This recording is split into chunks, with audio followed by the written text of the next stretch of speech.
सरपंच तुम्हाला माहित नाही राव, हा आपला अवध्याचा वाढदिवस आहे ना. हा मगाशीच नियोजन झालंय सगळं. मग भाऊसाहेबाचं काम तुम्हाला माहिती आहे कसं असतंय. काय केलं, सावकारांनी बोलावलं होतं मला. बर मग दिलात मला 70,000 रुपये. हा मग म्हणले सगळ्या गावात बोर्ड लागले पाहिजेत, अजून ऑर्केस्ट्रा आणि तमाशा आणि काय बाबा सावकाराचं पोरग आहे ती, सगळं नियोजन चाललंय त्यांचं.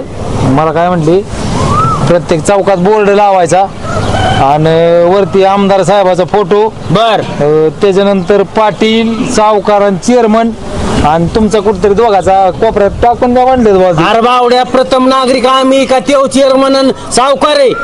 हा त्याच्या पोराचा असला म्हणून काय झालं, प्रथम नागरिक असल्यामुळं आमच्या दोघाचे फोटो आमदारच्या शेजारी लाव. तुला काय करायचं हो, तुला 1000 रुपये देतो, जरी हो 1000 रुपये बर का. परत 4